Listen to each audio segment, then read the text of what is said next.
dèiem, nosaltres defensem que la cultura ha de formar part del nostre dia a dia, que la cultura no és només allò que passa dins dels museus que alguns han muntat o d'aquells concerts en les grans sales luxoses que s'han dut a terme a Barcelona, sinó que la cultura és el que al final ens mou com a persones, és el que ens fa pensar, és el que ens dona el vocabulari, és el que ens dona vida, no? I és el llenguatge amb el qual després podem articular la nostra realitat. Partint d'aquest paradigma de la cultura com algo que no és de primera o de segona, sinó que és el que ens fa ser persones, entenem que cal desenvolupar unes polítiques culturals que vagin en la línia de democratitzar aquesta cultura, universalitzar aquesta cultura i que cadascun de nosaltres hi puguem tenir accés i que pugui arribar a tots els racons de la ciutat de Barcelona. Això passa per posar al centre aquesta sobirania cultural en el qual tots i totes hi hem de poder participar activament, hem de poder també decidir com la duem a terme en els nostres barris, passa per facilitar en els diferents espais culturals que ja tenim a la ciutat, com poden ser els centres socials, com poden ser els locals autoorganitzats, com poden ser també els diferents bars que al final articulen les nostres vides, doncs passa perquè allà s'hi puguin desenvolupar esdeveniments culturals, passant per la música, pel teatre o per qualsevol altra expressió cultural que entenem que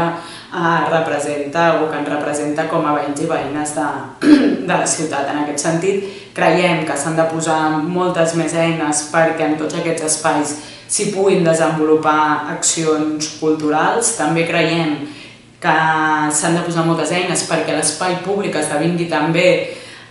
un centre neuràlgic cultural i que no sigui un espai únicament privatitzat pels grans lobbies empresarials de la ciutat o per grans sectors econòmics de la ciutat, sinó que també siguin espais on es pugui transformar i on es pugui desenvolupar una cultura pel conjunt de veïnes. Això passa, òbviament, per la derogació de l'ordenança del civisme, que impedeix una vegada i una altra que les persones ens expressem al carrer, que muntem actes de cultura popular, que muntem espais aglutinadors i que ens fem nostre l'espai públic i per tant entenem que és necessari que tot això ho revertim i per tant que nosaltres puguem decidir quan, com i per què ens desenvolupem en aquests espais públics. Alhora també creiem que és important que totes les persones que treballen en l'àmbit cultural, tots aquells músics, tots aquells actors,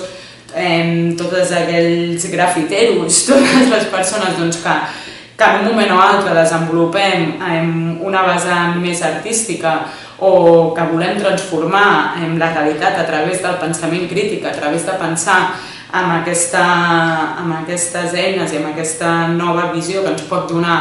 el fet d'aglutinar-nos i de pensar conjuntament, entenem que hem de tenir garantides els nostres drets. En primer lloc, com a persones que ens volem expressar lliurement i en segon lloc, aquelles persones que finalment acaben dedicant-se a això, que tinguin garantits els seus drets laborals i per tant que puguin treballar i puguin viure amb dignitat. Això passa, òbviament, perquè hi hagi una col·laboració de l'administració pública amb tots els sectors organitzats de la ciutat, però no tan sols sindicats de músics o sindicats d'actors, sinó també amb el conjunt d'associacions, col·lectius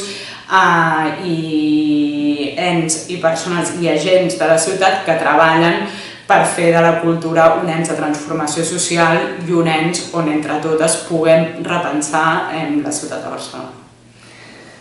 Com veus aquesta idea que està treballant l'ICUB, Dani Granados, durant tota la legislatura i que entitats com nosaltres hem estat seguint i pressionant i apretem? Jo entenc que per començar a construir aquesta sobirania cultural en la que tots i totes formem part d'aquest nou repensar la cultura des d'una vessant de transformació social i per tant també de la nostra realitat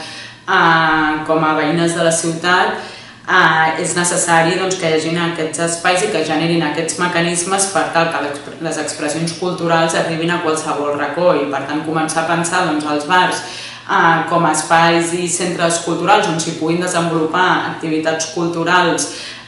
és necessari i el que entenem que també és fonamental és que l'Ajuntament posi totes les eines, es posi a disposició perquè realment aquest plantejament que fa de música viva al conjunt dels barris de la ciutat, doncs que acabi sent una realitat i que no es quedi en un mer paper. Per tant, doncs que es dugui a terme quan abans millor, que comencem a provar amb aquestes noves maneres de poder democratitzar i universalitzar aquesta cultura i per tant nosaltres, doncs, com ja ho vam traslladar en el seu moment a l'Ajuntament, donem suport en aquest programa, però també creiem que és necessari que comencem a fer-lo realitat.